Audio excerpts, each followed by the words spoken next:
You're listening to the Beans and Dice podcast, a podcast about how we game. Hey folks, welcome to the Thursday Night Beans and Dice call-in show. I'm Carlos. I'm Rob. I'm sick. I'm Wayne.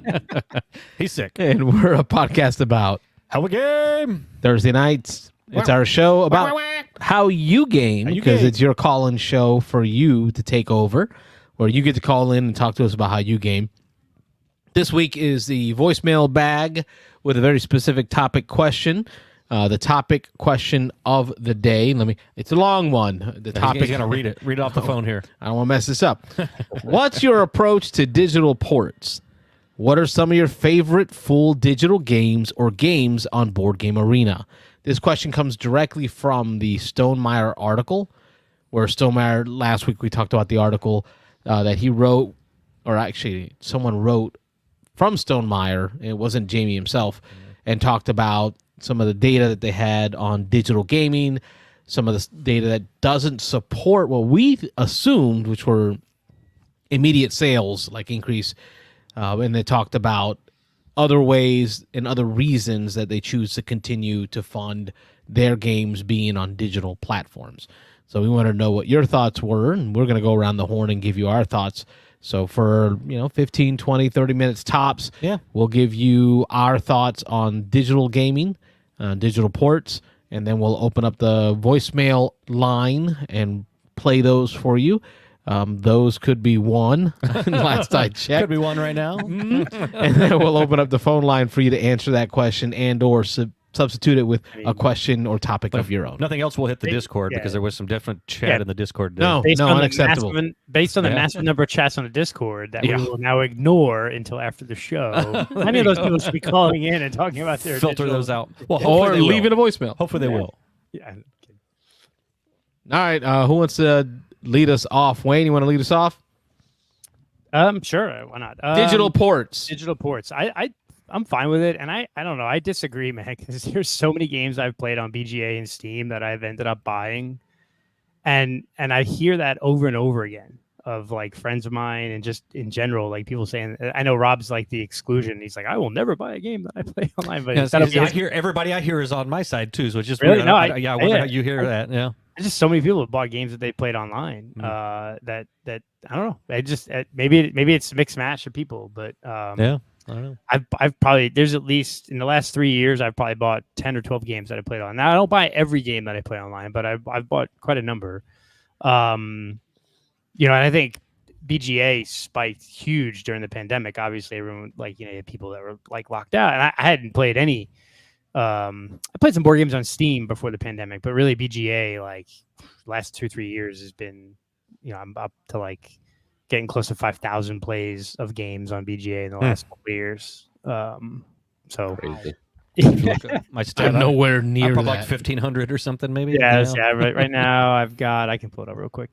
4,627 games played. Wow. And I started playing in February 8th of 2022. So there you go. So not even 2.5 years. It's close to 5,000 plays. So it definitely saved, and it reinvigorated me to play board games too. I think you're like kid in the pandemic, all in the last 8 years or so, my amount of games had dwindled a lot, and so getting on this show and meeting you guys, getting on BGA kind of rekindled my love of board games and got me back into it. I think I'll leave it there, and then maybe we'll circle back around to like what's your favorite port of a game to digital, right? Maybe We'll start with do you digitally game? Yeah, I digitally game first a lot. one. I've got 65 games right now on BGA. All right, well, let me go on the flip. We'll bookend this here at this point. When I pull up my data, I got a whopping 135 plays on BGA. I'm further off than you, man. Really? You're farther down? Well, you just started. Yeah. Well, I mean, there are still. Well, go ahead, Carlos. I've been a member for a while, just as long as you guys have a board game arena, and I continue to pay my premium. Robert, I pay for premium. Robert, no, I get it for free.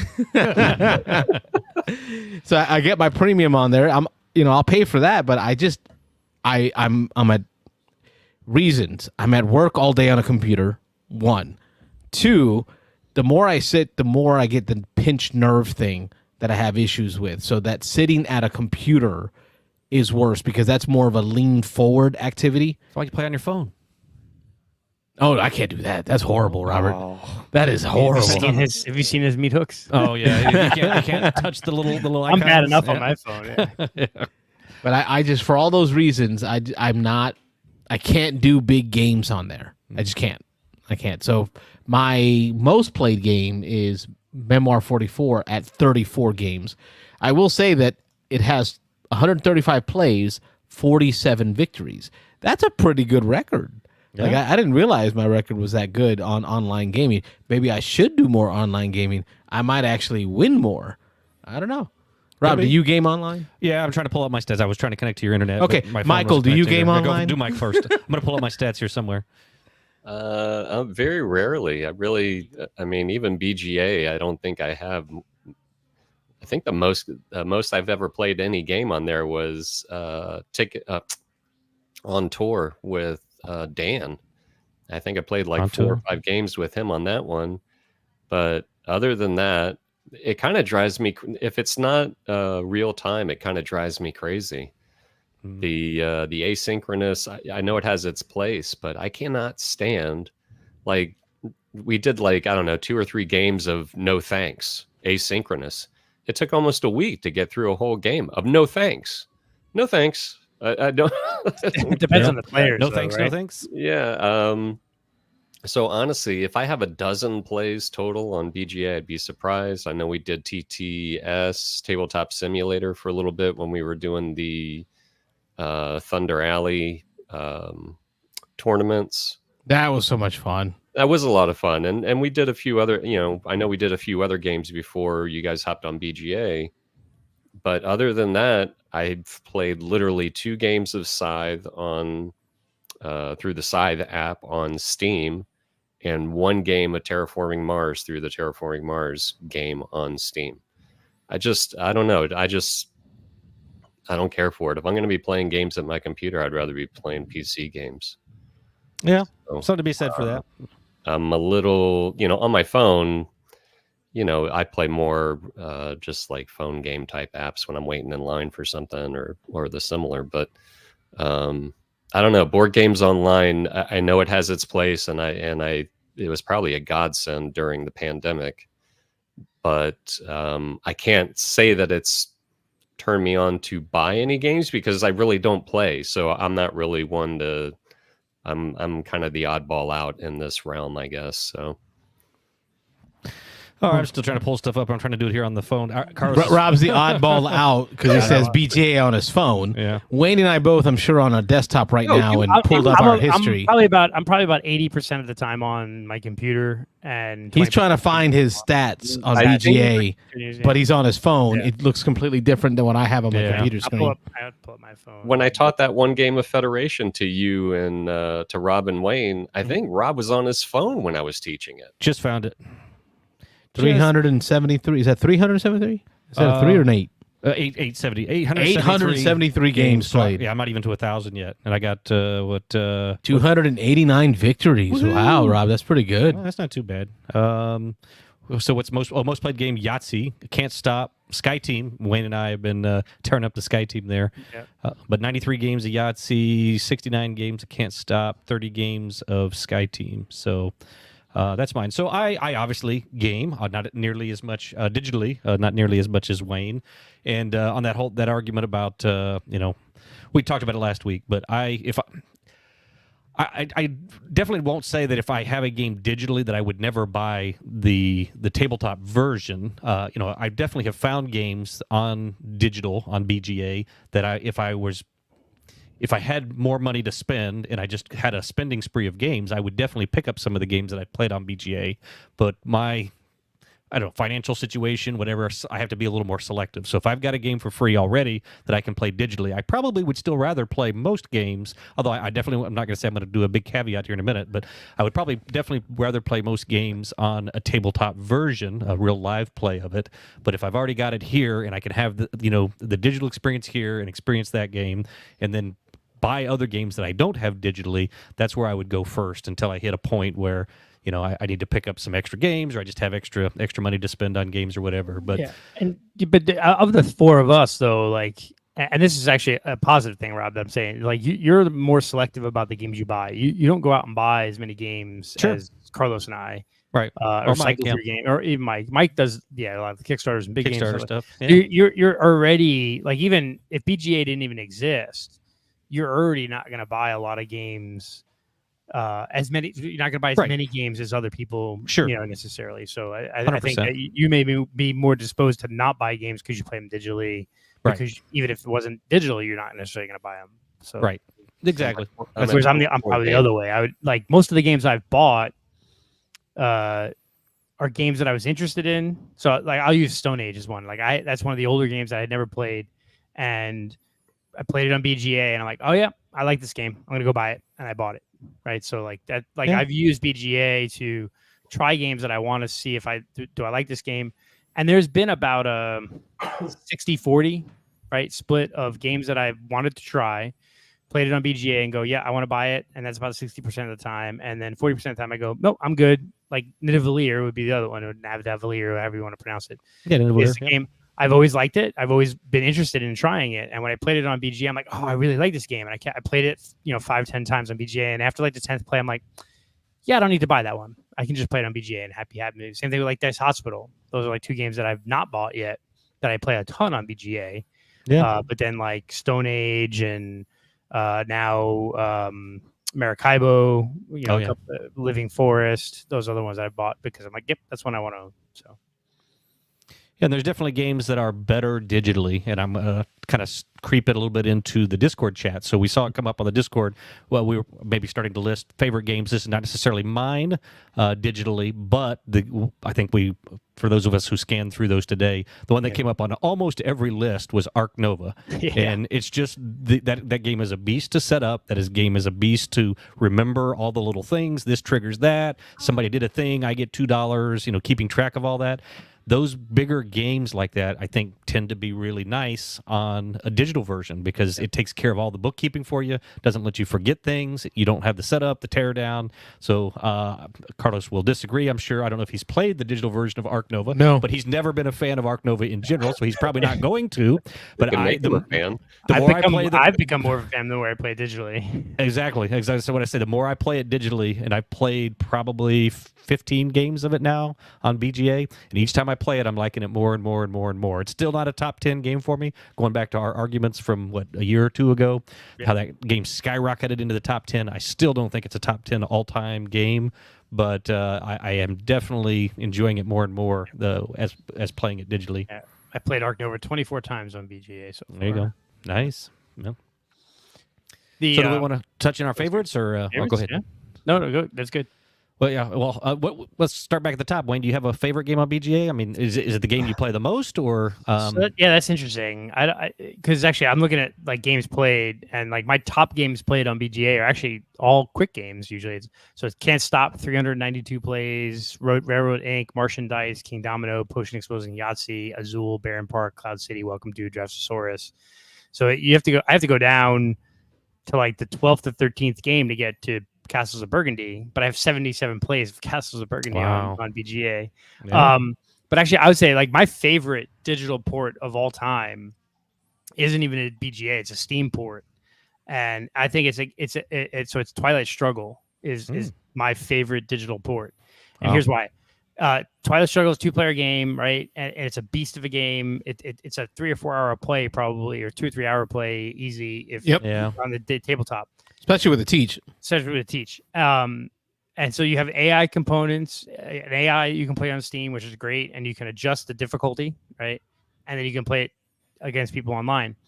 But the digital port of Twilight Struggle enhances the game so much because, like, when you play a card, like you play like the Fidel Castro card, and as you play that card, you can, in the background, in your ears, you can hear a speech from Fidel Castro in the background. Right. So like every card, like, Poland falls to the Soviet Union and you can hear like, the Polish president like capitulating to become part of the Soviet bloc. And like, so like in the background, in the background, they have all the the speeches and sound effects of the Cold War, and you can hear, when you get to 1980s, you hear Reagan and Mr. Gorbachev, tear down this wall, and it's like just the sound effects of playing Twilight Struggle on Steam. Fantastic! Like, I don't own a copy of Twilight Struggle, or I will come Dice Tyrese because I picked up a copy of it just to have it physically as well. Again, I buy a copy that I played a ton online. Now I want to own a physical copy of it. But like, to me, like, I love digital ports. I love playing on BGA, but like some of the Steam implementations of digital games enhance the gameplay. And like, if you're a Twilight Struggle fan at all, or you've played Twilight Struggle, buy the digital port on Steam and play it. You can play against AI. And just the sound effects, just listening to all the speeches and all the different, like it's just phenomenal. It really takes a really great immersive historical game and just amps it like 3 times more because you can hear all the speeches. It's so good. Nice. All right, who's up next? I forget. So mine's not Steam, but it is an Android app, and it's Concordia.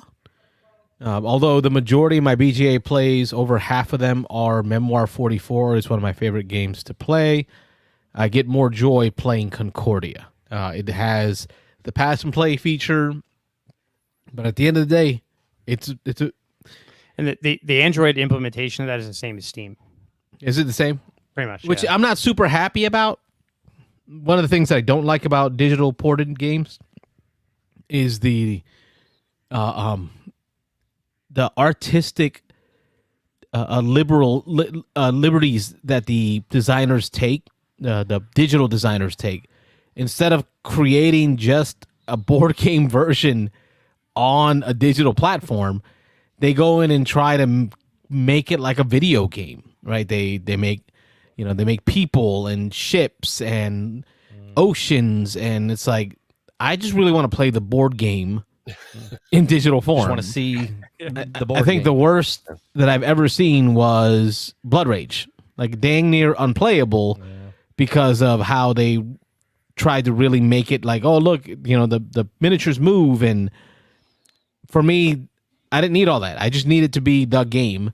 Concordia is not the worst offender, right? It is an offender. It's just not the worst offender of that. BGA is usually true to life, like true to board game. But these Steam implementations, the Android implementations, they tend to add the gamification to it, the video gaminess. I know that Castles of Burgundy is one that I play a lot on the digital app, and it's really weird. It's like this 3D modeling that they do with motion and flashy like graphics. Right? I don't need all that. My workers don't need to be people. They just need to be little worker tokens, please. But Concordia is not the worst offender, so it gives me the feel of the game, and I get to play against AI, which BGA doesn't do. That's my favorite right now is Concordia. So Wingspan, you don't need your little bird to fly in and actually lay an egg. You just want the egg to appear. It doesn't really have it yet. Tell you what, the Switch version of Wingspan, Yeah. which I think is the same as all of them. Pretty much the same as Steam and all those. I loved it. It was great. The I love the bird little sounds. in the background. Yeah, you have there's an actual app though you can download. Is it Worm Song or sorry, not Worm Song? Bird Song. Birdsong. Where like you can like when you can flash the photo of the bird you played in the physical version of Wingspan, and it'll play the meeting or the chirps of that bird. Yeah. Not quite Castro speech level. No. Yeah. That kind of stuff's cool. Like I think that's a good thing, right? Necessarily, like I don't. I kind of agree with you, Carlos, about like the taking a board game and making it more like a video game. But I like if you're going to take it to the digital media, if you're going to take it online and you can add to the experience, then that would be cool. I think Carlos needs a switch that he can just flip, and it would just be regular board game graphics. Turn it on, turn it off. Flip it on, and That would make me happy. amplifies everything. I'm being serious. Like 8-bit. Really I'll take 8-bit. Yeah. Not 16? No. 32? No, 8-bit. I'll go 8. Little pixels that I move. Far, but All the way back to 8-bit. But that's a great idea if developers would do that. All right, mine's a big game that is just so much easier digitally. And so the best one I've played is Through the Ages, A Story of Civilization. And this on the table is just kind of a big clunky game. There's a lot to remember, a lot of little things, keeping your people happy, feeding your people. This level 1 card, when you hit level 3, goes away. You need to wipe away your monuments and your wonders that you built that are with ancient civilizations and stuff like that when you hit the second. So at the end of every round of the 4 different phases, the 4 different civilization rounds, you have to remember to go back and upkeep old stuff, and there's just a lot of little things here. And I just was looking, I knew this was pretty highly ranked on BGG. It's the number 14 game of all time right now on BGG, and it's a fun game. It's really cool. It's thinky. We're all waiting. Yeah. It's a long game, but this is it's definitely a big game that. What's that? What's the game? I said it. I didn't hear it. Oh, you didn't hear it? I said Through the Ages. Did he say Through the Ages? Yes, a story of civilization. I missed it. I'm sorry, I missed said it right off the bat. I'm like waiting. Like, what is this game? No. It sounds awesome. The app implementation of that is amazing, right? It is. It is. Yeah. It smooths everything out. You don't have to think about a lot of things. It reminds you of things. If you have actions left that you didn't take, if you have whatever cards that you didn't play that you could play, it reminds you, hey, are you sure you want to do this? Because you still have things you can do. And so it just really, it takes a pretty complicated game, a big game. But yes, I'll say it a third time here. Through the Ages. Thank you. A story of civilization. So, For our audio listeners at home. there you go. Yeah. What the CGE does with CGE, right? Yes. Mhm. What CGE does with the tutorial of Through the Ages, they do with their rule books. It's just more annoying on the app. They have this Deadpool-esque breaking down the fourth wall type of commentary, like laughing at itself, making jokes about the rules, right? And in the rule book, I can just skip those sentences. Right, like, this is annoying. I want to get to the rules. In the app, like, you have to dialogue with this leader that is just making jokes and cracking puns, and I'm like, bro, just get to the rules. Let's go. Yeah. So, but CG is known for that with their rule books. Yeah, they try to make it an experience, just learning the game. So yeah, but yeah, I can see that. Anyway, for $5 during a sale, Rob, you can pick up Sid Meier's Civilization 6. Oh, it's yeah. probably a lot better game than what you're playing board game wise. My son has that, and I've actually played over his shoulder a little bit. Yeah, I played the old ones. Yeah, there's a new one coming out soon, isn't it? 7 is. I heard. Yes. Is it really? 7 or 8 or whatever it is now. Yeah. Hadn't heard that yet, but yeah, I think they're on 6 now. I think. Yeah. Yeah, 6 is the current one, but it's always on sale for between $5 and $10. Yeah, my son. I do love RTS games. Like, I need to get back. I used to play Medieval Total War forever. Yeah, that's a good one. I dabbled in that one a bit. Yeah. How about you, Mike? You got a favorite digital that you've played? Not really, because I don't play very many. I think I've played Federation, I think 2 or 3 times now on BGA. I think it's a good implementation. I think every single board game, like if you're dealing with a large board game, and I had this issue with Terraforming Mars, the actual app on Steam, it's hard to see everything all at once. Like, and I'm sure a lot of people are like this, and there may be others that aren't. I always am like panning across the board. Okay, well, I can do this and then that over and here it's like you got to click on this and then you got to keep that in mind while you're clicking on it. Like, there's no flipping back and forth really quick. So it took me a little bit to get used to that with Federation. But with that being said, granted, it's a very small number of games that I've played. I think Federation is actually a pretty good implementation of the game, because there are a few things. I mean, it's not crazy like Arc Nova, but there are a few things that it needs to. There is a little bit of housekeeping at the end of every single round, and you want to make sure everybody's getting their points like they should. And I learned a couple of rules. I'll always tout this on BGA. I haven't run into a game. Again, I haven't played many. I haven't run into a game where it had the rules wrong, and I've learned a number of rules from games that I thought I was really good at. Oh yeah, Res Arcana is one of them.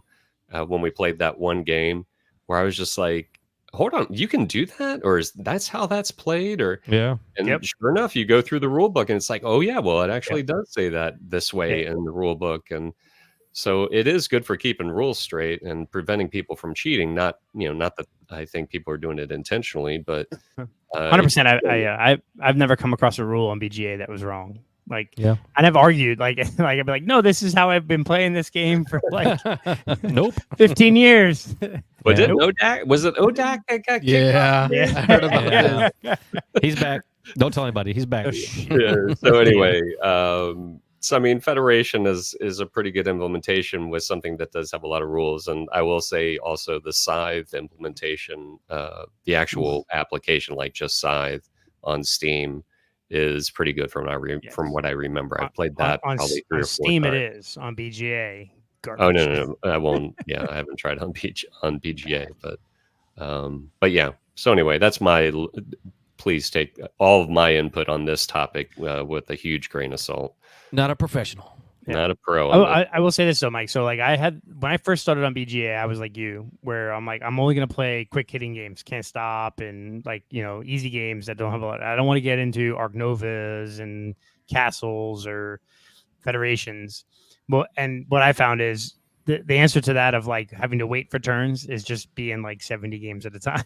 No, I can't do Yeah. that. Man. Yeah. Because then you always have a turn of a game going on, right? You know, I'm tapering because we're going to Dice Tower. I was up to like 30-ish games. I'm down to like 12 now, so I'm trying to finish them off because we're doing Dice Tower next week. So I know I'm going to be probably not playing a whole lot on my phone or anything. But just touching on that, I do play probably about 80-20 computer to phone. When I first started, the first 6 months on BGA, I was playing exclusively of my phone, and I got sick of making mistakes. And that's just one of the things. Trying to click the right thing on your phone sometimes is ridiculous. You're zooming in, you're zooming out. Mhm. You're trying to zoom in, and you're actually Push your clicking car, and something. next thing you know, you take the corner too fast. Yeah. So I got sick of that. So yeah, the one consistent complaint I have with BGA is because the games are developed by so Steam, it's like a company developing the game. Yeah, There's consistency across most of them. Subcontracted out, yeah. Yeah, on BGA, it's individual people who are developing these games, and I have the same thing in my day job. So my day job, I work with Oracle PeopleSoft. PeopleSoft is a program, and like different modules of PeopleSoft have been developed by different programmers, and so like the orders of tables when you're writing SQL are different between whatever. So it's like whatever the programmer was is different, Right. It's not and like it should be like every game on BGA should have the undo button. Undo until the random Right, item till the random item, triggers. Right, to I the card have- flip, to the dice roll, to Yeah, the. You should be able to undo. Speaking like Rob and I are going back and forth. We've been playing Sky Team pretty consistently, and like we're on this one now. I think we're up to like try 5 or 6 on this one board. Yeah, at probably. least. Yeah. And this I'm might be our fine. toughest one yet. Yeah. And like last time we were getting really close, right? We were like, if we placed all our dice is perfect, we're We gonna had win one more this round. one. We probably would have won. We Yeah. probably would have won it. And like there's the speed die and the pitch die, right, of your plane. And I was on my phone at the time, and again, your phone, you zooming in and out, and I clicked and it placed it on the pitch die, not the speed die, and confirmed. I'm like, oh, No- we lost. No one. You know, knew. no one. Like, come on, really? That's not Like you know. getting hit by birds over the Hudson. That thing went Yes, down. It went down. Yeah. So like, my Sully only couldn't complaint save that one. Yeah, I like.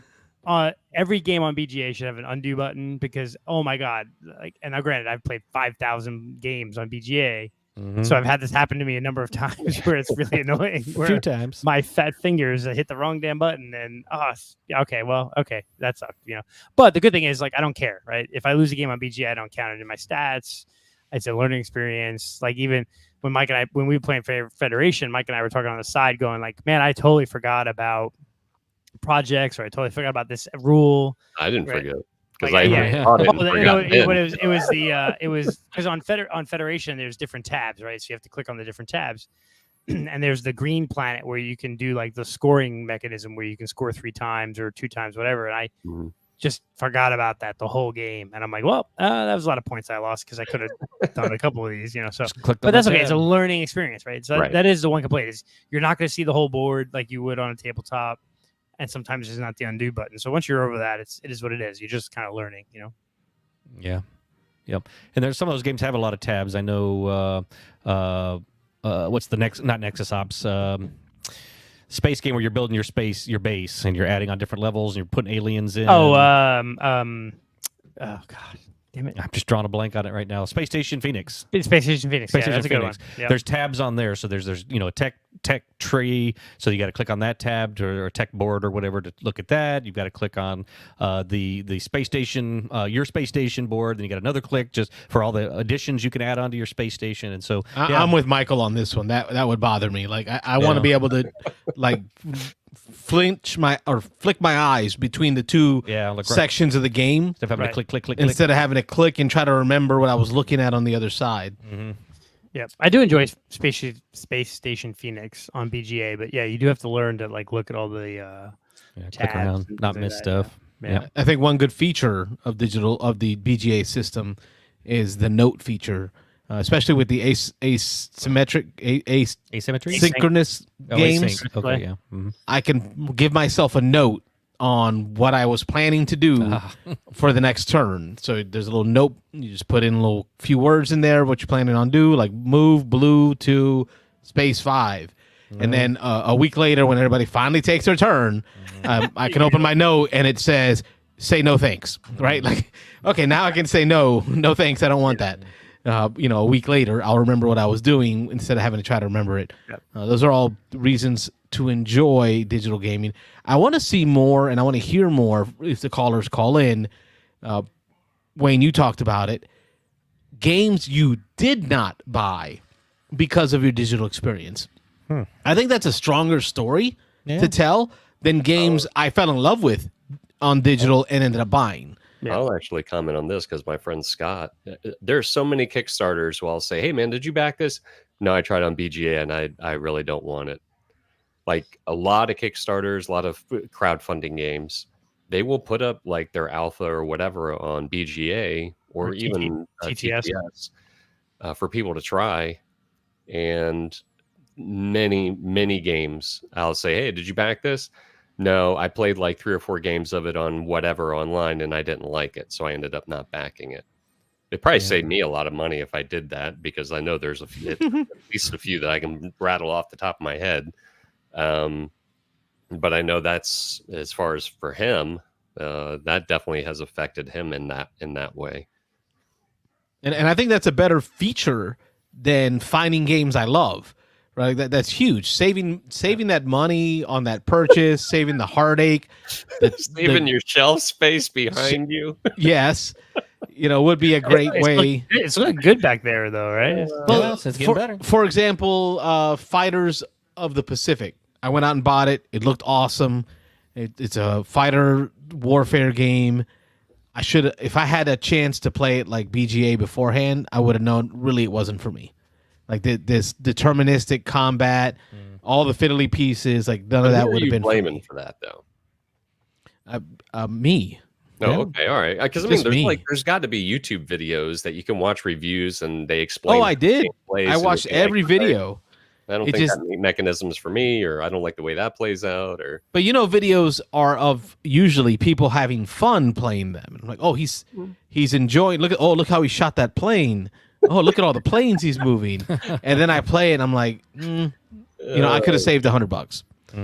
So hopefully we'll hear some stories from the folks on the phones, which we will open up shortly. But before we open up the phones, we do have a couple of voicemails in the voicemail bag that we will get to. A couple. That's twice as many as we had before we started the show.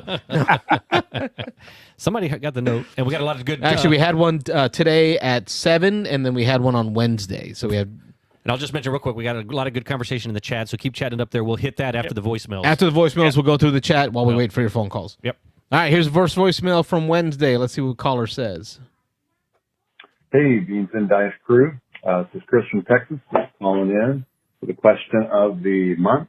What's your approach to digital ports of board games? So I've personally leveraged digital adaptations of games to play games I already enjoy more frequently. I also use digital adaptations to learn the ins and outs of games I haven't yet played a physical copy of. I find it's a great way to see whether the game is one I'd like to add to my collection. So that's overall how I feel about digital games. What are some of your favorite full digital games or games on Board Game Arena? So my favorite games on Board Game Arena include Russian Railroads, Lost Ruins of Arnak, Heat Pedal to the Metal, Architects of the West Kingdom, Dog Park, For Sale, Draftosaurus, and Point Salad. And then my favorite board game apps include Wingspan, Raiders of the North Sea, Everdell, Ticket to Ride, Sagrada, and Jaipur. So I definitely enjoy digital board game adaptations. I'm very glad they exist, and I'm glad they exist on multiple platforms now. So, all right, we'll look forward to hearing from the other callers tonight. Bye-bye.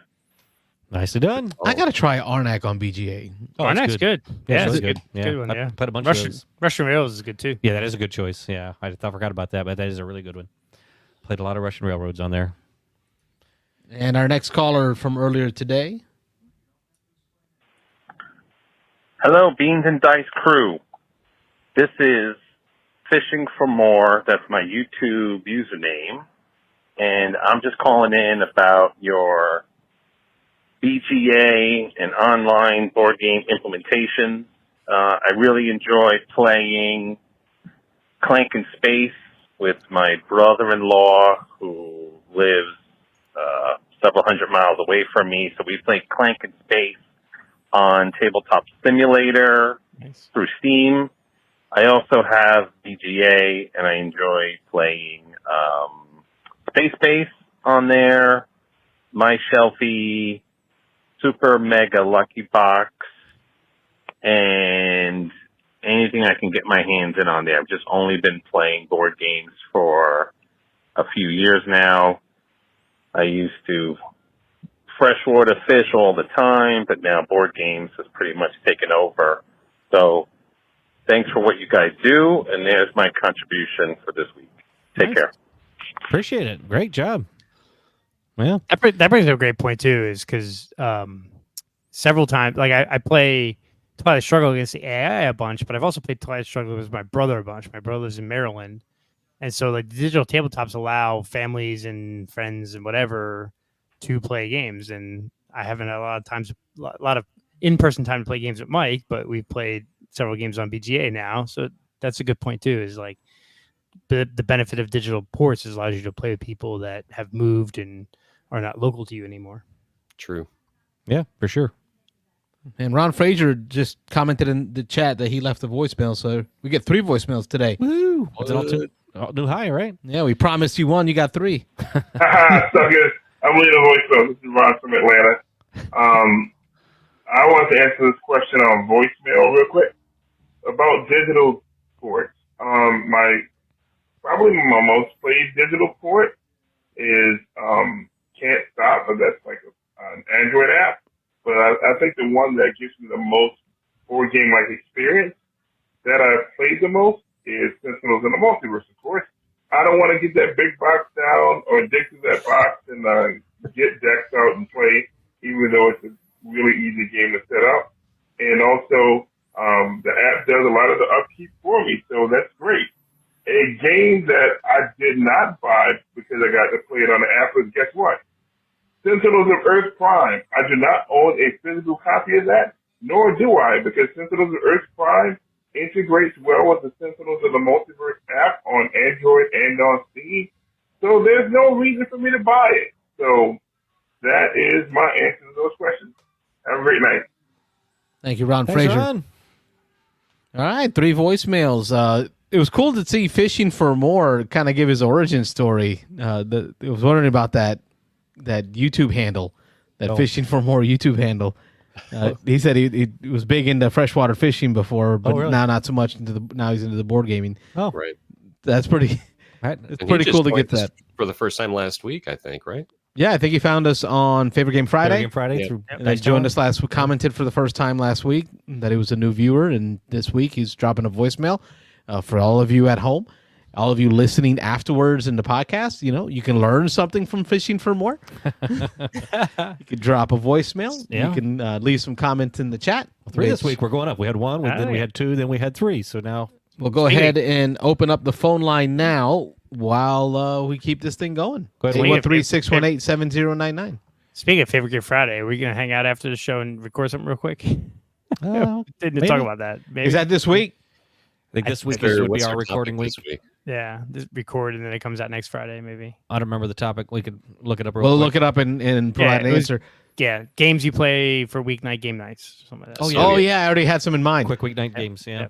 Yes, let's do that after the show. Okay. And then Wayne, speaking of Favorite Game Friday, speaking of Sentinels of the Multiverse, and you will tell that when Wayne was sharing his Sentinels box, much like Ron, he didn't even want to pick up that box. Like he just kind of Thing weighs like 45 pounds, man. He'd wheeled it in ahead of time, set it up behind him. It seems like all these fans bought this big box set, but none of them want to pick it up and set it up on the table. They'd rather just play the digital. I have not played that game once, not once, since I got that big box. Carson's got a little box around here of it somewhere, don't you? Still Yeah, I don't think I ever got rid of it. somewhere. But you know, like we were in love with that game. That game came in like we started playing. One of my wife's coworkers is a Dice Tower East attendee for years, and he's a board gamer. And he mentioned this was a really cool cooperative game, and he knew that my wife was into cooperative games, so we got the base box. We played it, loved it, and then went out and bought everything for the game. And then when everything came in for the game, we're like, okay, this is getting overwhelming. Game's a little clunky. Too much. We like it. And then the Kickstarter started. We're like, oh, we get this giant box to organize everything. Great. And then by the time, with all the delays and everything, by the time the box came in, we had just been like, this game is a good game, but it's way too clunky. We're over it. We were done playing it because it was just way too clunky, way too much upkeep. It's a fun game. We love superhero type stuff, but just, we haven't touched it since. That's probably going to be in the Dice Tower East virtual flea market next year for $75, even though I paid several hundred for it. So that you too can have it on your shelf and never play Yeah, it. exactly. So someone else can have it in their house and not. Some of those big box Kickstarters, man, that it has taught me a hard lesson about those games. Like that, the one that really taught it to me was that Everdell big box. And when that thing came in, I was like, this is never going to hit the table ever again because of this freaking box. Yeah. And it's exactly what we all asked for. Let's have a box where we can put all the expansions. Well, yeah, once you get it, it's like, geez Louise, man. Yeah. So I ended up selling the box and went back to 2 small boxes, and it still fit everything. So it's kind of like, I'm so glad I didn't learn quick enough, obviously, but I'm glad I learned that lesson. And big box culture, no longer in my Wingspan. future. I was gonna say, Wingspan. Everybody was all gaga over that box. I had know that too. Lots of people got it. I don't think I've ever seen that box full. I've seen people show off the empty box, but I don't think I've ever seen the box with the game in it ever show up anywhere. I've never seen it out. Let me put it this way. I have every expansion for that game so Yeah. far that's come out. And I know when the next one comes out, I'm is gonna going buy it totally too. change. But I had every expansion for that game. I bought all the colored eggs that they've ever put out, like all the special edition. Everything still to this day fits in the base box with the lid all the way closed. Now I know when the next expansion comes out, that's going to have to change, or I'm going to have to do some box lift. But the same thing. I got the bird box. I was like, this is never going to hit the freaking. I don't want to take this anywhere. It's never going to leave the house. Yeah. So I ended up selling it and went back to the base box. Learned another lesson that way, the hard way. See, but what's weird though is like my Scythe big box, that thing got around. Like I've taken that thing places. I've loaned it to people. They've taken it to their game days. I think that's the only big box game that I have that I've ever taken out of the house, and actually played. And I still haven't gotten my Fenris stuff in it. I mean, I've got the insert for the big box where everything will fit in. I still need to play Fenris because I haven't opened up any of the tuck boxes. But I think but even the size of that box, that's not as big as these other boxes that we're talking about. That's the thing. It's a big box. Back when it used to be a big box. But I think I have the Viticulture wine crate. And that actually is not that big either. So that one's has made it out of the house. And I think the Castles of Burgundy will make it outside my house. But the Wingspan, probably not. Like, I'm not going to take Wingspan to play at someone's house. I'll just play it here. Steve just commented about the Vindication big box. As when I went to that, what is it? I forget the actual name of it. But anyway, that hasn't left my house yet either because of that big box. But again, it's what we all asked for. And it was, I think Orange Nebula was even like hesitant to put it out because they're kind of like, you're asking for it, but you really don't want this big You don't want this. Archive of the Ancients, I think is what it's called. But anyway, but like even that Vindication big box, it's a little bit more manageable. And I think sometimes it's the ratio of the box, like the actual, because that, again, man, that freaking Everdell box, I couldn't like believe oblong. the size It was of this. It was so freaking long. Oh. But anyway, to answer Steve, I totally agree with you, man, that that Vindication box hasn't left my house yet either. And if all my Too Many Bones stuff wasn't in the Vindication base box, I'd probably go back to the base box and a couple of small for all the Mike, there's a point here. There's a valid point here because like Mosaic, I was playing the bejesus out of that. Oh yeah. Then I got the big box off of Jodak because he had an extra box. This one has some tears in it. Jim, yeah. I haven't touched it since. Yeah. Like it's so heavy and it's up there. on the, because it won't fit in a normal shelf anymore. Right over there. Well, it's like you go to a game day. So I've got the boardgametables.com like bag, right? And I have the standard IKEA bag as well, right? So in those two bags, I can fit like 25 games, right? Or I can fit one big box. Half of one big box. Right? So like if you're gonna go to a game day and you want to bring a bunch of games, do you bring one big box or do you bring like 7 other games? Yep. And that's ultimately what's gonna happen, But All right, let's see what the chat has for us. Don't We forget got a the phone lot of lines chat. are open, 813-618-7099. Our topic today has been digital games, digital ports. And then we got into some big box topics. We'll see where the folks in the chat have gone. Diego starts off with 665 games on BGA for him, Board Game Arena. I think I was the second lowest. Michael's the lowest. Mike's the lowest. I was like 135. I'm at 24 games played. 24 games. He's new We to gotta it. get some more foundation in there. You'll play foundation. Maybe. Diego comes in after us at 655. Federation. Steven from NBO. Steven Stites, MBO. New board Steven Seitz. Hey, I'm only at a 1,236 Only. only. only. Let's see. He has the alpha access. access. Once I you just hit got- 1,000 games, you get alpha access, I think, or So it is. 800. It's might be 750. 750 might be 750. Yeah, I think it's 750s. I've got it, and I'm eight something. Steve continues. There are some BGA games I'll only play on BGA as the upkeep / fiddliness is removed. Amen. Is what Amen. I would say. Amen. Ark Nova you mentioned. Yeah, Ark Nova is one of those. I mean, there's a lot of games. Space Station Phoenix. I've never played the physical version, but I just imagining all the little bits that are on the app. That's got to be way better. I mean, Can I list grab 10. the control of the share screen real quick? Yes, sir. Got something to put up there? Uh-oh. Hold your breath. We get ready to dump them. You got the dump buddy ready? What's he going to show? There you go, man. This used to be all the big box games that I owned. Wow, you took a picture of them. Woo. And that's This how is you. years- But you've gotten rid of a few of those and gotten newer, bigger box. I have. Where's Hoplomachus? Where's Voidfall? Where's some of Oathsworn these in I there? definitely got rid of, but you can ISS Vanguard. I can keep going, Mike. I can keep this up all night with your big but box. those are smaller boxes. I mean, when you ISS really Vanguard's not a big small box, is it? Vanguard is really, I mean, it's a larger box, but it's not like a quote unquote big box. So you can see Scythe there, right? So that's the quote unquote legendary box. Compared to, look how long that freaking Everdell box is, and this Wingspan. picture is Look at not Wingspan. doing it any justice by any means. And then Foundations of Rome. I've taken that out of the house, I think, once, and I will never freaking do that again, ever. Did you take this image directly from your Craigslist listing? I think when I'm trying to remember what game I got. I think I took this picture when that Everdell big box came in because I was just like, okay, so you weren't selling all these games. No. I was like, these boxes are getting out of hand. I'm just going to throw them all up on the table and take a picture of them like as a joke.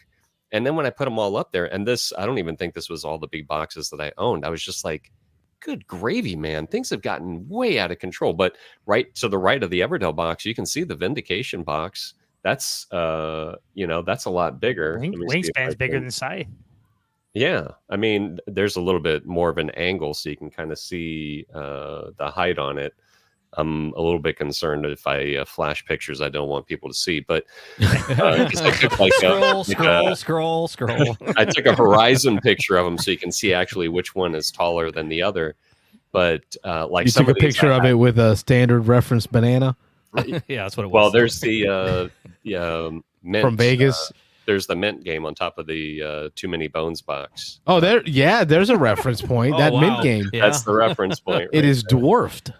Yeah, so you can see Mint Works there Mint for Works. reference. Yeah.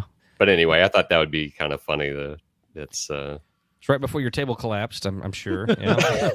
It's like 1,000 pounds a game. Yeah. yeah. All right, So- plenty more comments. Let's go. Kyle Jeeves saying hello. James Odak agreeing with Robert on Love Space Station Good Phoenix. stuff. Yeah. NBO says Yokohama, a bunch of tabs. Oh, yeah. I have not played that one yet. On There are, BGA, they did it in a decent way, but yeah, there are a ton of tabs in that one. Feast for Odin. 8, 10. Is that I know, tabtastic? but I've never played it. No, Feast for Odin's not. It's scroll up and down, so you can see everything, but you just scroll up and down to see it all. But yeah. I would find the scrolling up and down worse. That would be more annoying. Oh yeah. Hmm. Diego says Space Station Phoenix is fiddly in person and online. Yeah, it is. You got to click on the little tabs. Yeah, there's a lot to look at. Steven says there are ways, however, in game settings to adjust that stuff. Yeah. You can open everything and shrink it. Yeah, there's on some games. There usually, Yeah. some of them, there's an option to display everything. There's a tab that just says "Show me everything," but then again, you're scrolling up and down for days on some of those games. Yeah, that little scroll wheel. I got to scroll. Plays tons of Kickstarters on TTS. Buys a lot of them. Yeah, there you go. He also says, but I also know what I like more now. Yeah, the more you play, the more you know what you like. Oh yeah. I just the TTS to BGA to Steam, like TTS is so fiddly. Like just having to grab every card and Yeah. like it is. There's any board game on there that you could possibly want. I know. Yeah. Yes. Yeah. You should see us. Like we were by the end of the season playing Thunder Alley. Yeah. We had it down pat. Like there Yeah. were little digital hands. I Dude, no, thought man. Dan did most of the work for y'all. It was like magic. I would see all these digital hands moving cars, flipping them, right? Sometimes pushing them forward. Sometimes it was a thing of beauty. There were times that it was a train wreck, but it went both ways. Yeah. People trying to grab one. Oh, I got that. Nope. 3 other people are trying to grab the same thing. Yeah.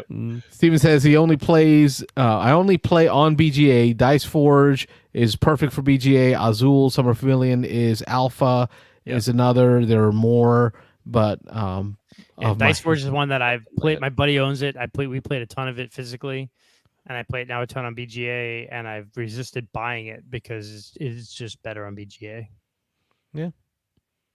Let's see, 1,200 hours on TTS, says Steven. Jeez. Woof. Tabletop. That is a lot of mouse clicking and movement. I probably have more hours on TTS. I can look that up. I'm kind of curious now that he mentioned that. Go ahead. Scythe Legendary Big Box. Here we get into the big box conversation. Odak catches up with us. He says that Scythe Legendary Big.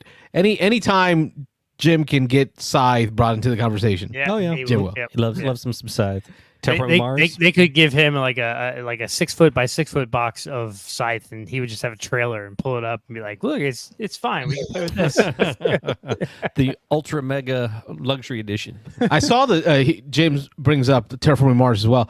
I saw the Terraforming Mars Big Box for the first time at the men's group game day last month. The one that Patrick brought with him.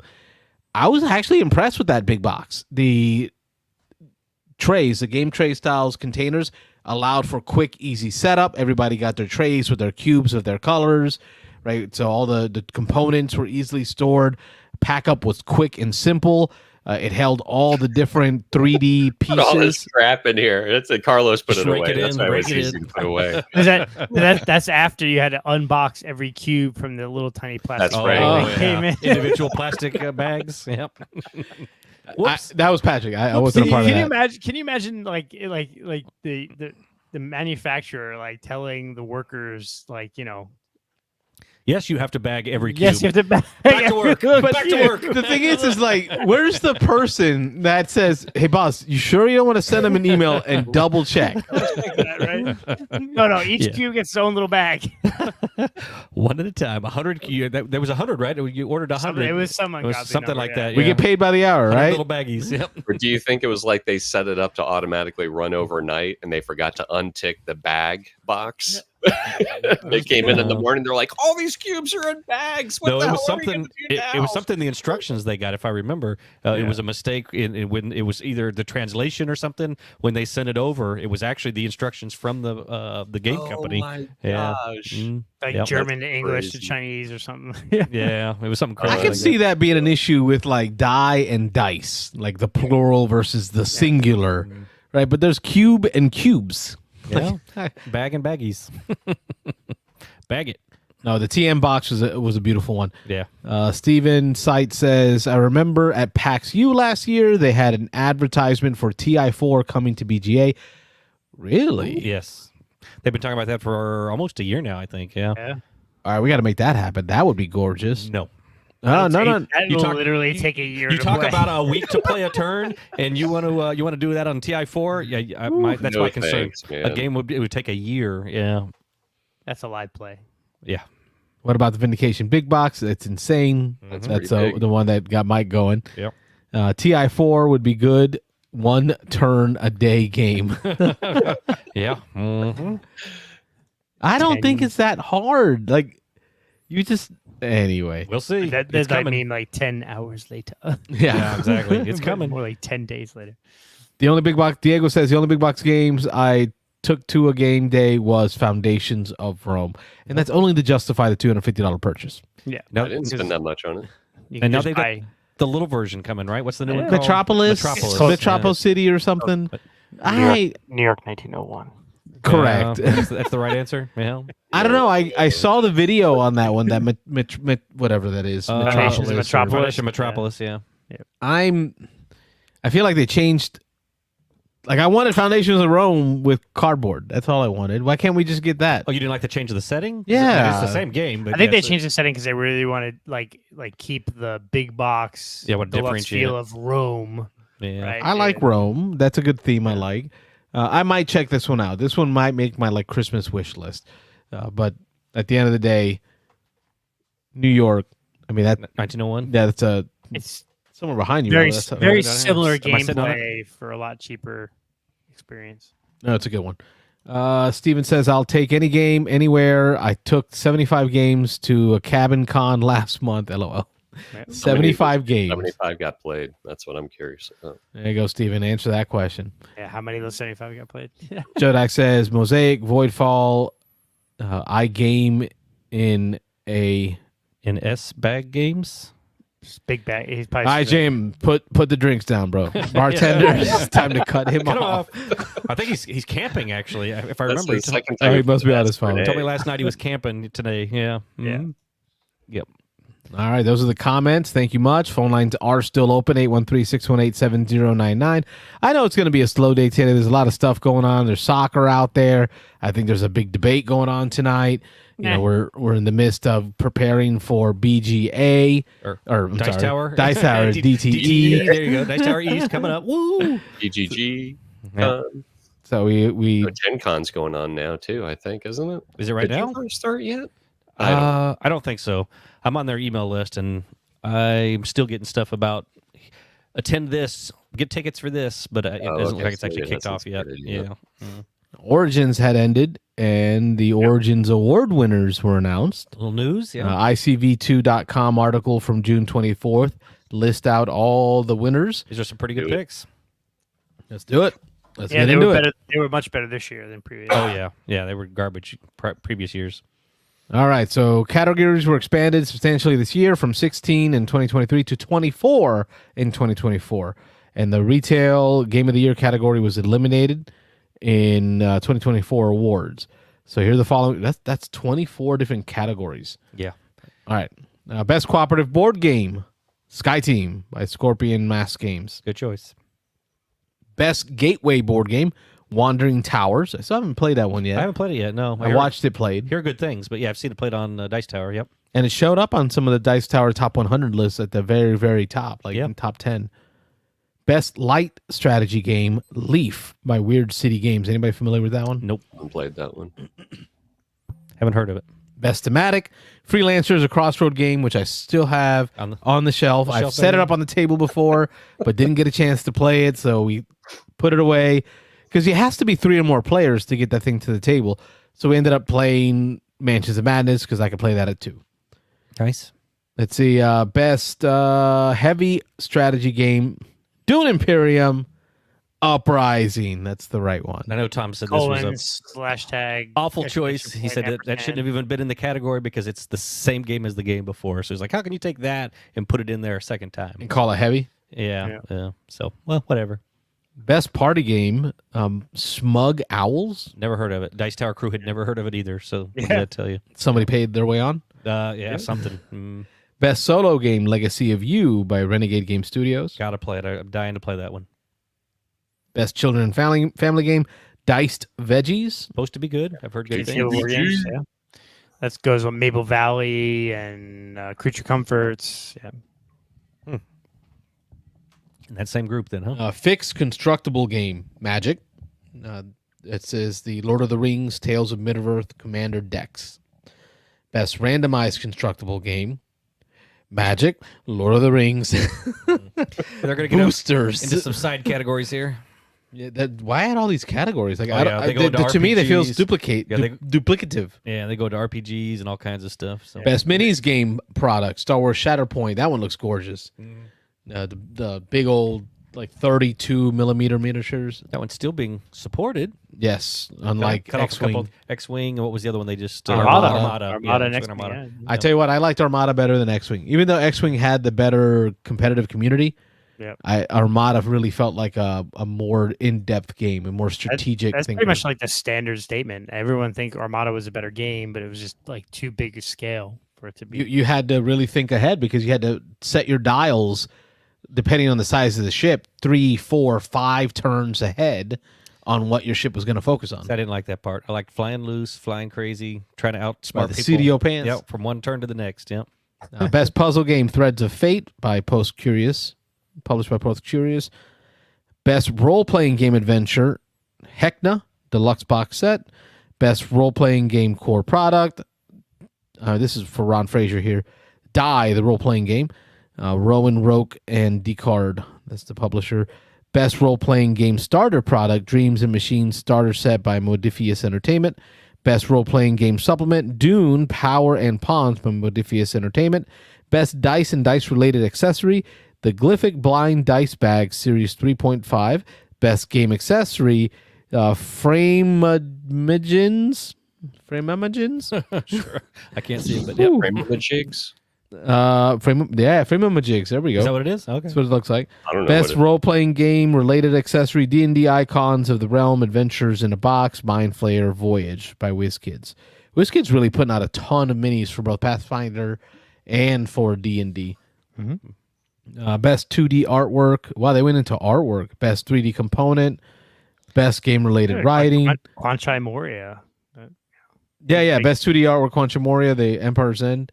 Brotherwise Games. Best 3D component, Threads of Fate, Puzzle Box.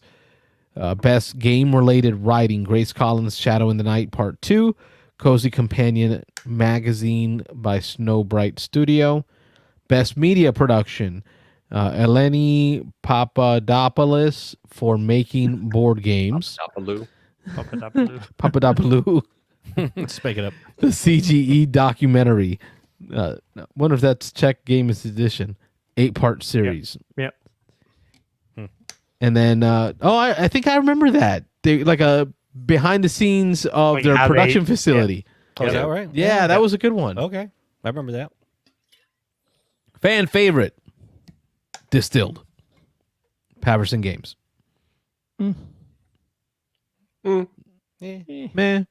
It's unanimous. Meh.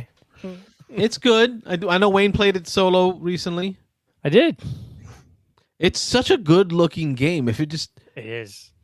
I gotta get there. Supposedly, there's a new there's a mini expansion like Barrel Strength or something like that. I don't know if the name of it. I think they're at Dice Diary, so I'm gonna pick up the expansion because supposedly the expansion fixes some of the issues with the game. It just still seems like a game that it takes so long to ramp up, to do what you actually want to do, and then the game ends. Like in the solo game, I played a couple times solo this week, and I'm like, you have this like ladder of like events you have to succeed, and it was like the game's only 7 turns, I think 7 or 8, and it was like turn 5 before I finished the first stage of the ladder of shit I had to finish. It's after 10 o'clock. It's after 10 o'clock. Sorry. It was like turn 5 before I finished like the first stage of like 5 stages in the solo game. You have to like work your way up this ladder. I'm like, good Lord, this is ridiculous. Like, the biggest part about distilling spirits is aging them. And it takes you like 3 or 4 turns to start to age spirits, excuse me. It's a good game. I do like it. And I think as I've played it a few more times on BGA and solo, I'm getting it more. It's still just too tight. Like there needs to be I feel like there needs to be a prelude expansion for it. Carlos has a special strategy. You sell your special ingredient off, or you get rid of it in the second round, and then you don't have to worry about it for the rest of the game. You try to use it in the second round but and if you fail. use it doesn't. No, then you get it back though. I think you played that wrong because it like the rules say like if you try to use your unique ingredient and it fails, you get to keep it. William, where you at? Yeah, I got to call that dude out. He taught the game to us. That ruined it. Like the special ingredient card, losing it. Like I will never be able to make my family's specialty thing spirit of choice. The game's a great game. I love the gameplay. It is super accurate to actually the distilling industry and how that works, making whiskeys. There does need to be a little bit of like a leg up. Like you need to start with more money or some more materials. There needs to be an initial investment where you have like more to start with. Because that whole heads and tails thing is really a cool idea. It's great. Mixing the cards, taking the top that's and the fun. bottom one and putting it back, and hoping you got the right stuff left to make what you wanted to make. Because that's distilling. Yeah. It's a cool idea. Yeah. Needs a prelude. Yeah, something to ramp it up a little bit. Yeah. Every game needs a prelude. All right, we've gone through the first hour. We've had some voicemails. We've talked about digital games. We're getting into some articles and hoping for your phone calls. 813-618-7099 is the number. Somebody's call, talk to us. Please call in. Make it a call-in show, people. Otherwise, Carlos is going to go watch the debate. I mean, he was talking about it before. He's like, we're going to cut this short. Yeah. Listen, man, one of my favorite games are the campaign games. The 2008. Oh man, you and I, Carlos, need to play Campaign President. Trail. No, Campaign Trail. Campaign. I haven't played that one yet. Four big box. No, that's the Mr. President. Yeah, that's a solo. That's a solo only. game. Like that's it takes 2 people to play it though, man. There's so much to maintain. Oh, one person to make all the decisions, one person to flip all the stuff. But no, Campaign Trail was Gray Fox, so I know you guys are Gray Fox, but it's you can play. It's 2-party, or you can do a 3-party or even 4-party campaign, but it's all about like you controlling states and getting into the 270. But it's not abstract, but you don't have to get into the politics of things. It's just like you go left or right of an issue, but it's not even traditional left or right. It's just you don't have to talk about like how you feel about the issues. It's just anyway. It's a good way to play the 270 electoral college system, the presidential election, without having to like fight over the politics. Rob is shaking his head. No, don't go there. See, that's the fun. That was the fun part. So Dan and I played 2008 Campaign Manager. How did you live? It was. We had a blast. He and I role played the crap out of that, which I will have to say it was a lot less role playing and more just us being ourselves, like just getting stuff out, and the events that occurred, drill baby drill, and all the different things that occurred in the 2008 election coming out in card form. We just got to kind of relive some of that history and like laugh at it. Like, wow, I can't believe that was actually a strategy. And because of that, I'm now losing Kentucky. Like watching states flip back and forth. I felt, and Dan, you can tell me if I'm wrong if you're listening. I felt that we both walked out of there like having a blast, Yeah. arguing and just enjoying our time. Saw No, Dan I last night. think you would enjoy Campaign Trail, Carlos. Campaign, like I've been trying to find time to play it, and I want to get it played soon. So All right, well then that'll be one that we'll have to get to the table because that's in the vein of games that I enjoy. Because I Rob's think you would right. enjoy it. Yeah. If we didn't have the show tonight, I'd be politics is my like sport of choice. I'm not a sports ball guy. You know, I enjoy baseball, I enjoy racing, but like watching the whole political system work is like a sport for me. It's interesting. Yes, I saw Dan last night. First time I've seen him in a long time. He swung by Jodak, Jim's place last night while we were playing Voidfall. Jim was teaching us Voidfall, and so it was nice to see glad him. to see him get out. Yeah, he stuck around for about a half hour, kind of watched us do part of the teach, and so Is he ready for all the games that he's been selling on the virtual flea market for next week? I asked him. He said he sold was it 200 games, and he's almost $8,000. Yeah, worth of games he sold. Wow. Yeah, He sold some to me, so I gotta meet up with him. I'm getting one from him. So I bought 1, 2, 3. I bought like 5 games from him. Although I had a Kickstarter through him, and it's like, well, you can either refund you because the store closed, or I can give you credit. So I just credit, bought a bunch of stuff there. So Give me these games. He brought Deliverance. He was dropping that off to Jim last night. Jim got a copy of Deliverance. I have been reading the rules. I'm looking forward to getting that one to the table. They're doing an expansion already now for it, right? I think it's coming up on Kickstarter, an expansion for it. Yep. Yeah. Wow. I'll have to try it. I'm interested to see how it plays. Yeah. Shelfside did that hour-and-a-half video on it. I haven't heard so many GDs and F-bombs dropped. It was interesting. Like, it was very. I haven't watched it.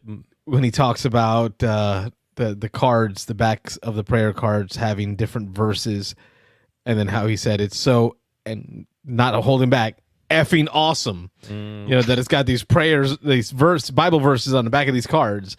You know, this is effing awesome. I'm like, not how I would have said it, but hey, glad you liked it. Mixing streams there. All right, y'all. If y'all have any topics, otherwise I'm going to keep reading news. Voidfall. Did you like it, Rob? I did. So a couple of things. Jim had sent us about 10 videos. He said, if you have time in the next 24 hours, we'll watch a video or two. And so, and then he wanted us to pick we played the cooperative version. There's a competitive version, and there's solo, and then there's cooperative. And so Jim decided it was probably best for us to learn playing cooperative. He played 4 or 5 times before, so he knew the game pretty well. The other 3 of us were all first timers. And so the things I picked up from, I watched, he wanted us to pick our races, and there's 10 races I think you can choose from. So he sent us one video that was over an hour long, ranking each of the races. So I watched parts of that. I fast forwarded to the best races, which were at the end, and just picked one of those. And so, but the things I picked up from that are, this game is a bear to teach, which it was. The teach of it probably was a good 45 minutes. Wow. Yeah, for him teaching it. The game it seems very complicated. There is a ton of iconography. There is a book of just the icons. I say a book. It was 4 pages, but there's a 4-page full 8.5 by 11 open up spread of the icons in the game, and those icons are packed on there. I mean, there must be 200 icons that you got to learn from the different cards you play. Why don't we just use words? Oh yeah, I mean There's 26 of them. Yeah. Is that right? 26? Did I get that right? 26 words. Letters. I like 26 Make words. a lot more words though. Yeah, a lot more than that. But English is not my first language. It was a big teach. We agreed, I think, that once we learned it, and once we learned the iconography, well, I say learn the iconography in 3.5 hours of play and 45 minutes of teach, we learned maybe one of the 4 You pages. learned how to find what the iconography is. What page to go to find out what that icon did. Yeah, but the game itself is not overly complicated, but it's just learning all the little things. There's a lot of things. It's a table hog, as you can see from some of these pictures. They did a really good job of on the player boards. They're fairly large, but there's a lot of slots for things. Things slot in. Your technology slot in over here. The board itself, again, you choose one of the 10 races. The board plays, I think, or the game plays, I think, 4 or 5 people. But the board itself is a dual layer board, so everything fits into little notches. But then the race you choose has a big, again, an 8.5 by 11 card that slides into this dual layered board, which makes it asymmetric. So 8.5 by 11. That's a sheet of paper. That's your player board is about 8.5 by 11. It's a sheet of paper. Yeah, exactly. And you're sliding in your race on to that or under that, and so again, all of your upgrades and everything become asymmetric. But they did a really cool job of implementing that. It looks like TI4. I was trying to explain it to Carlos before. It's a bunch of hexes on the table. You have a home world. You have a couple of ships you start with. The cooperative game that we played is very similar, from what I understand from Jim, to the solo mode. So what you're doing is you're fighting against the bad guys, the void somethings. I forget what they're called, but you're trying to beat them back, and so you get a certain number of rounds. You're kind of beating them back. You're kind of building up your stuff, and then at the end of the 5th, well, it can vary, but the game we played, it was 3 different kind of eras, and each one was 5 rounds long. So we got to go around the table 5 times, taking different actions, all of us, and then once we were done, then we had to face a wave of the bad guys hitting us back, the Void Fallen or whatever they're called. They push you back and they attack you, and so you're trying to kind of push them a little bit out of the way, and then you're trying to build up that front line of defenses, because that's where they attack from. They have to be adjacent, so they can't come in behind or anything like that. So it was kind of cool. It is a 4X. It is very Euro. That's another thing I picked up in the little bit of the video I watched. They said it is a Euro 4X game. So for those of you who don't know, I'm going to try 4X. It's exterminate, explore, expand, and exploit. I think those are the 4 X's. And so there we go. I usually don't remember exploit. Ding, ding. So, got it. So it does have all of that. There is, you have your tech tree. You're building up different technologies. It's a card base. You can see here you're playing from. Everybody has a spread of, I think it's 9 cards. You play 5 rounds. So you're going to play 5 of those 9 cards.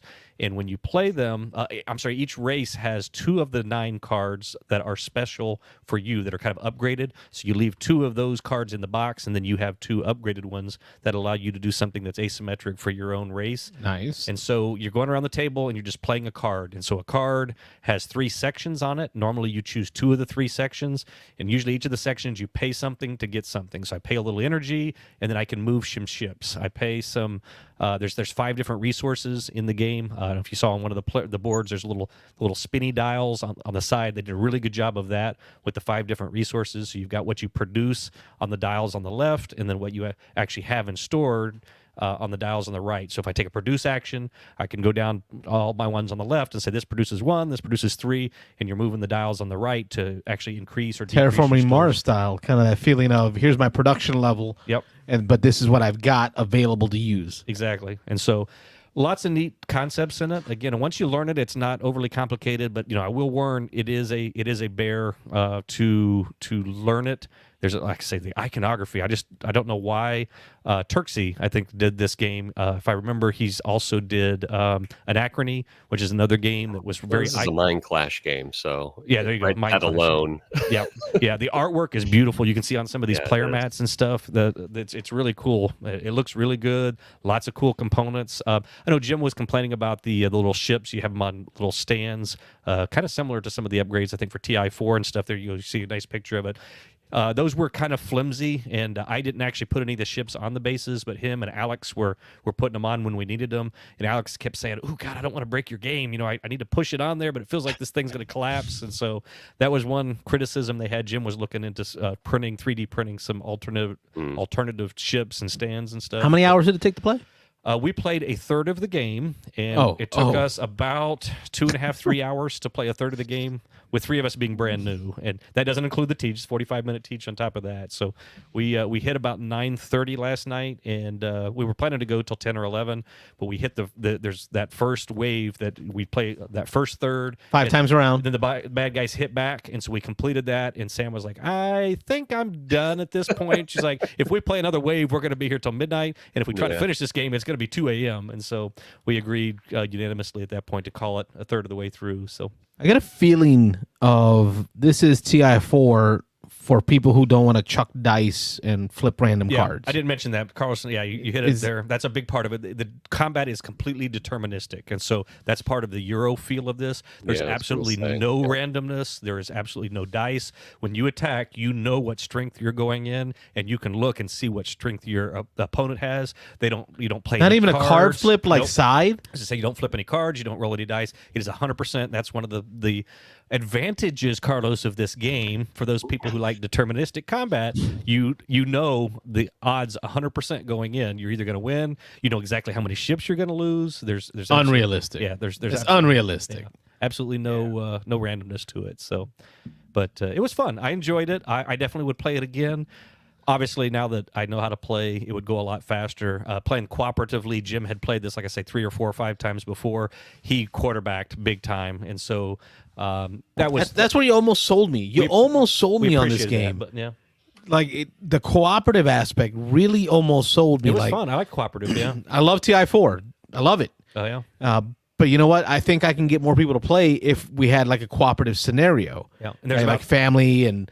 Because you can share you can quarterback a little bit. And there's a manual, I didn't mention it, about it's 20 to 30 different cooperative scenarios. So you set up different setup, you play different races. It tells you which races to play depending on how many people are playing. It tells you where the bad guy's setup is. It tells you all the technologies available in that game. It really wasn't an afterthought. Yeah, they put a lot of thought into it. But 6 to 9 hours of gameplay, well, I'm like, yeah, TI4. It wouldn't be that much. Again, once you learn it, again, it's a huge learn. But once you learn it and you know how to play, I would say a game of Jim had mentioned. I think he said they played it in 3 hours before. So I think that's probably more realistic. 3 to 4, maybe. I'm gonna have to find me a game of TI4 at Dice Tower this week. Zeno's got one set up in the. In no, not in ours. He's got one on the BGG. Whatever they're doing, I forget what they call it, the organizing for Dice Tower. But if you go on, I wish they had binders. Yeah, binders are so easy. I would just go in and sign my name. This whole digital sign up thing is not my world. Gotta go online, old man. I know. Yeah, get off my lawn, kids.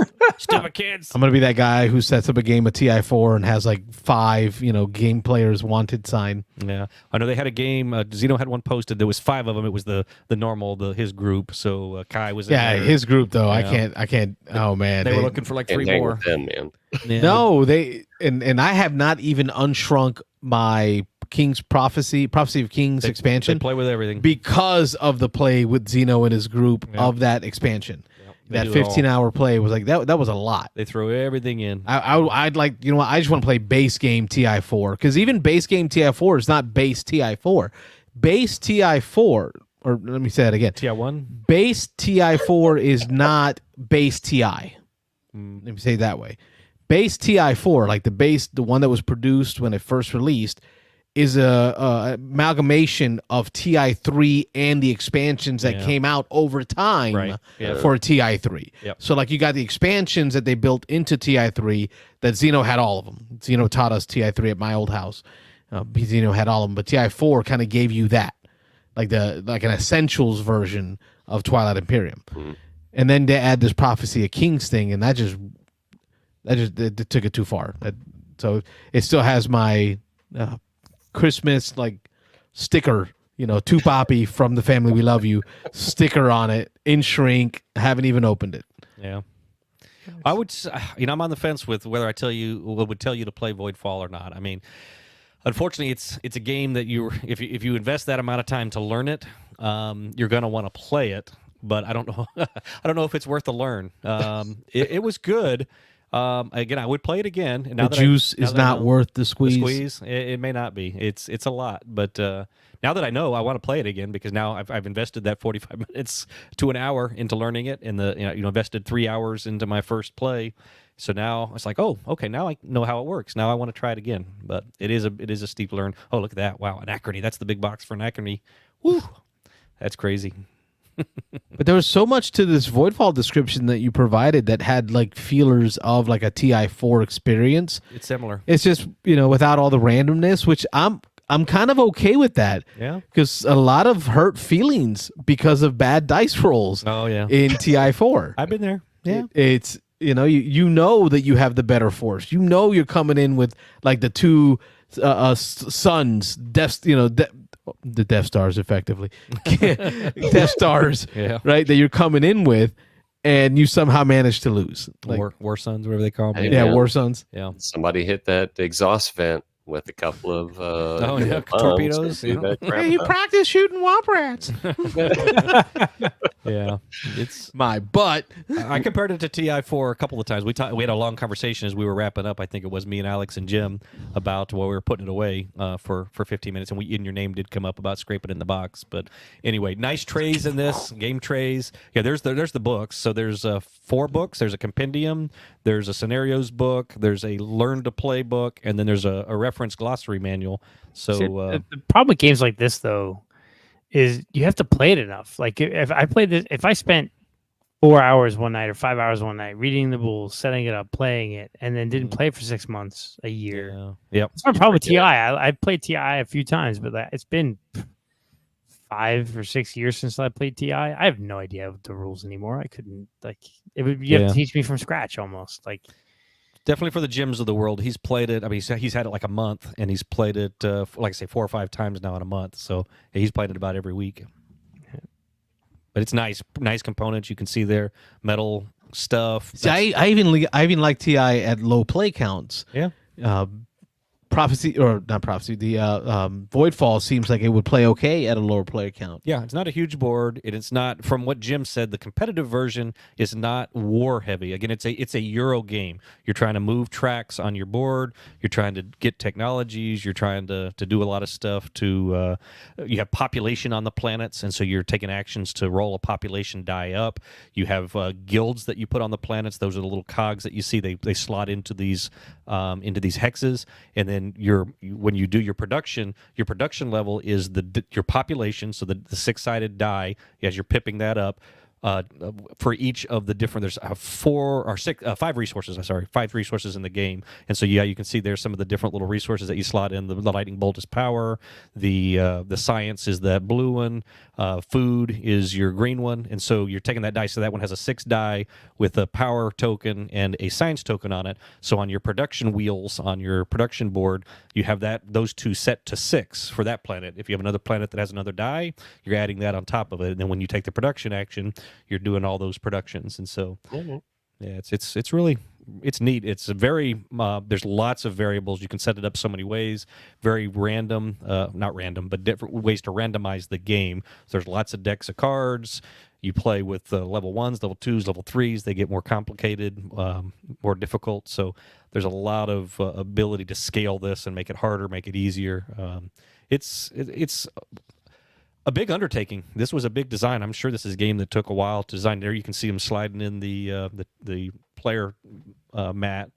But yeah, 8.6 rating. I mean, this is a game, again, for those who play it, they're going to rate it high because it is a good game. But it is, again, I keep coming back to it. It's a big teach. You got to be ready for a good hour. Oh, I know this duo, the Imperium Legends. Man, that was a hard learn. That tells you something. Yes, that was a hard learn. Yeah. Great game though. One of the best deck builders I've ever played. Oh yeah. But it was a hard learn. All right, that explains it. All right. Yeah, that's my half hour on Voidfall. But yeah. How about you, Wayne? That was Rob's give it the beans there, pretty much. Yeah, pretty much. I didn't formalize it, but yeah, 1/3 of a play. I probably am not qualified to give it the beans yet. So. Even though that was a good 3 hours, 3.5 hours. So anyway, you been playing anything recently, Wayne? Anything hit the table recently? Well, we distilled and God, I can't remember now. Wow, my brain. Long day. No, that's all right. I know. I played distilled a bit. I busted out Quacks and started teaching my kid Quacks Quedlinburg. So I figured we might play it a few times at Dice Tower East. I mostly been just focusing on Dice Tower East a bit because it's like I have bought a bunch of games from the virtual flea market that I need to plan to pick up, and I don't really want to hassle with the actual flea market day. So I've been messaging people to be like, "Hey, how about I'm there Tuesday night? So just if you're there." I'll give you the cash. You can just give me the game. Oh, yeah. And then excited. I'm really, I almost would, instead of what I played the last week or so, I just Dice Tower East real quick. Like, I'm super excited for it because my kid and wife both have badges this year, so they can come play games and they can bounce out and go swim and do other stuff. And I'm really looking forward to the comedy hour. I'm really interested to see what Grant Lyon does with what a professional comic does with board game humor. So It's all that inside humor that he couldn't do at like a normal normal show. thing. But and other podcasts have talked about his comedy hour at like Origins and Gen Con and BGG Con, and they say it's fantastic. So I'm looking forward to that, and probably the Magic Show. I enjoy a good Magic show. So Brian Drake and Joey. Joey. Yeah. So like, I think that, yeah, I know they're bringing back, like, they're going to have a top 10 list, and I don't care about any of that. I'm going to do the comedy show and the Magic show. And that's the two things I'm going to do as far as like panels or outside of the gaming. And then it's just game time, game it on, man. I'm excited to just play a crap ton of games and see the deal room. So, all right. Well, I did not get anything played this week. No. No. Been busy trying to catch up on work to be able to take time off. Like that's the tough part is like that pre-time off, because it's a whole week for me, plus a day. So I'll be off all of next week, plus that following Monday, because we're not checking out to that Monday. Wow. So that, and it's also like performance evaluation time. So it's just, there's a lot of stuff going on. Yeah, sounds like it. It's a rough month. I don't know how all this stuff ends up in the summer. I love the fact that the 4th fell on Thursday, because I could just take Wednesday and Friday, just take 2 days off, and I get the whole... I took the Wednesday and Friday off, although today is interesting. Our governor decreed that he is giving all state employees off on Friday also to give them a 4-day weekend. Wow. But I'm not technically a state employee. I work for the state college, which is not state employee. So we'll have to see. Everyone's already asking, does that include us? Is the college going to close on Friday too? Like, are we going to get an extra day? Which would be good, because then they'll like the day I took off Friday, they'll give it back to me, and then maybe I'll take like a half day Tuesday to get ready for it. But get prepared. I drove by your campus today on the way back from the beach. Took the family out to Fort DeSoto. Nice. For a day. We have some family in town. One of our like 12 campuses. Yeah. Now, hopefully you get the day off too. Yeah, I mean, I'm already off Tuesday and Friday, but I'll just get the day back. I'll get my 8 hours off back. Yeah, that matters. That's money. Yeah. So it'll be good.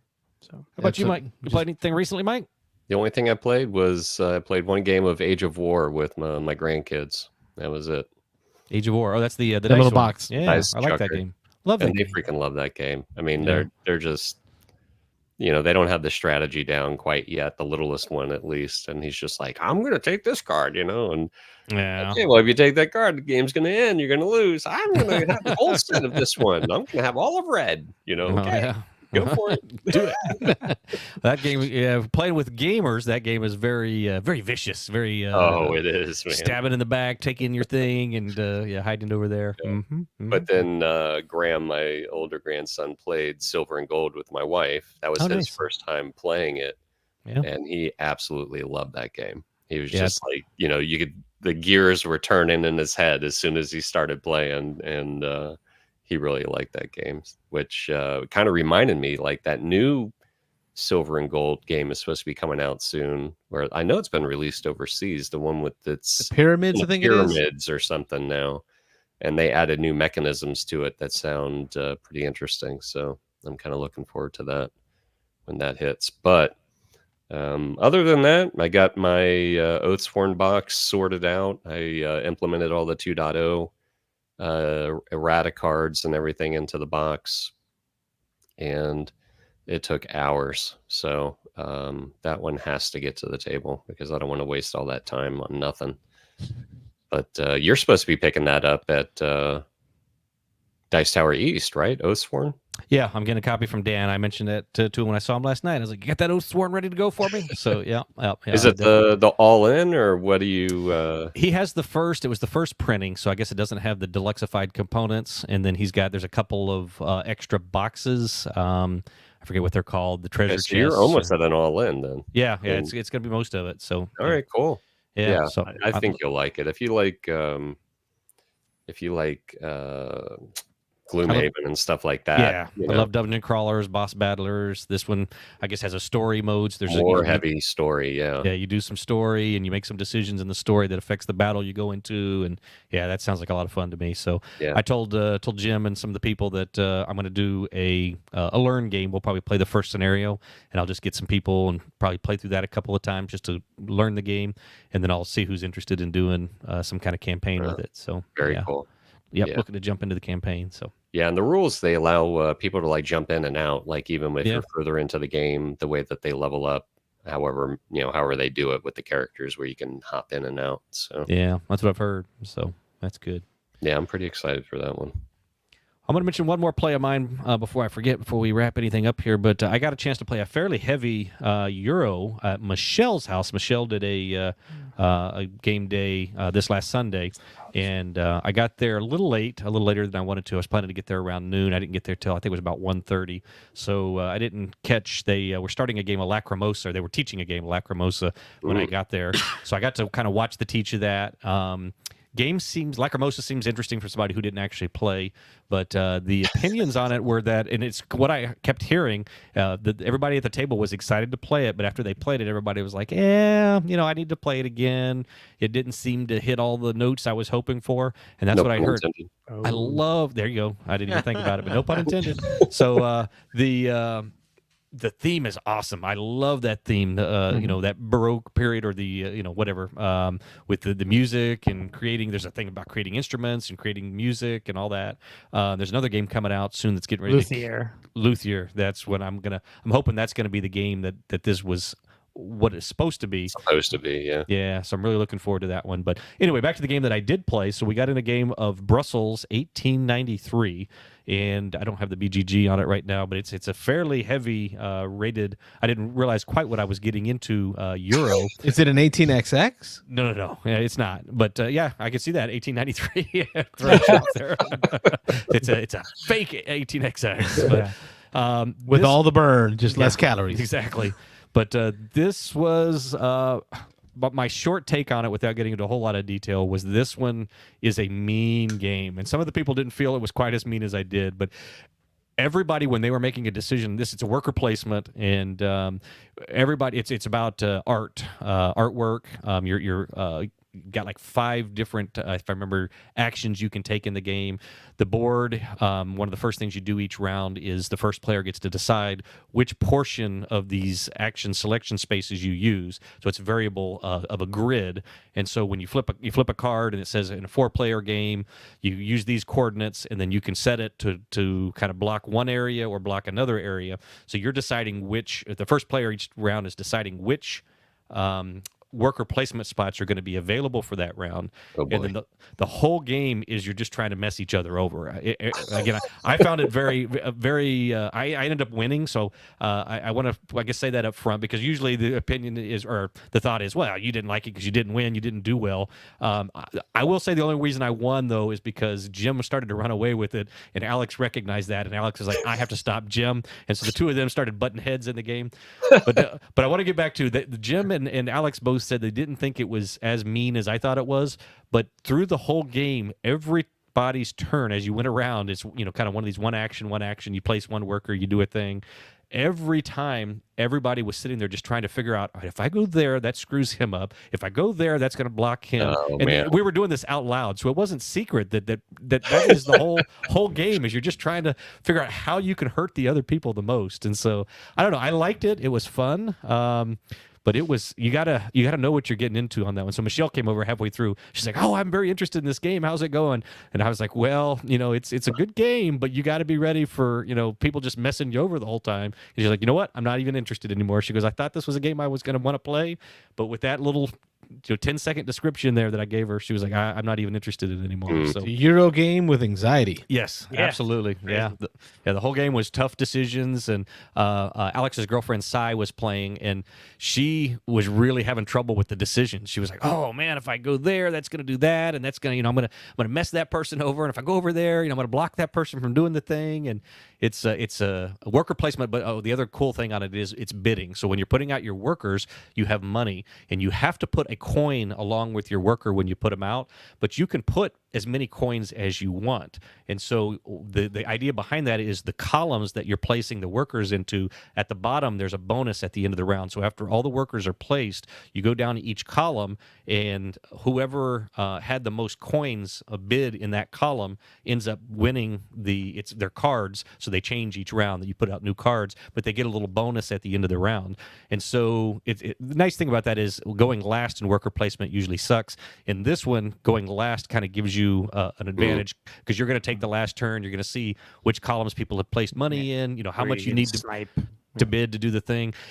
But if ties are unfriendly in this game, there's all kinds of ties in this game, and every tie means nobody gets anything. And so that's where it gets even more mean, is a lot of places you're like, I don't want to spend the 5 coins, but if I spend 4, I can at least tie it where Jim doesn't get anything either, because he's in the lead there. And so, yeah, it was really just, I really felt just every round it was like, how am I going to punch somebody in the face, or how am I going to get punched in the face? So it was an experience, but it's getting high ratings. It's really That sounds like a no. People are liking it, but yeah, it's definitely got to be ready for that when you go in. I just warn people for that, but I liked it. It was good. Well, that did remind me that I did get game day over the weekend, played a bunch, but I didn't play it all of last year, but Pan Am I played. Oh, I saw a picture of that. That's such a good game. It is. We haven't played it in a while. We need to play that again. It's been a year. I know I didn't play it all of 2023, so it's been a year and a half at least since I played it last. So that was really good to get to the table and reminded me how much I love that game and the theme and the gameplay of it. So yeah, that's a good one. And for you could pick it up at Target at one point for $20-$25, and then it was on crazy sale. Like, I know Mr. G said that he's like, I kind of regret not buying that for $10 on clearance. I'm like, you fool. Yeah, I think I saw it for 15 on clearance once. Yeah, I think that is the best Prosper Hole game. Probably, yeah. It's a fun, again, we're talking worker placement. Spots change because you put cards out in different areas, and it's a fun game. Yeah, I enjoy it, and I think for me, it's I kind of love that, like 50s and 60s aviation in the Pan Am era. It's like and the theme of that game is just it's spot on. It's dripping. Yeah, a little bit of history in there. Yeah, the history of it. So. Yeah, it was fun to get that to the table. I was glad because I don't have to like I have a list of games that I haven't played in a while, and that was like that one, Concordia, whatever. And I'm like, okay, I don't have to bring that to Dice Tour East because I got to play it in, so now I can concentrate on other games. Yeah, for sure. Nice. All right, well, we will be there Dice Tower next week. I think I'm showing up on Wednesday. Me too. Wayne, I think, is going early. I'll be there Tuesday night. Are you guys streaming from there? What are you guys doing for Thursday there?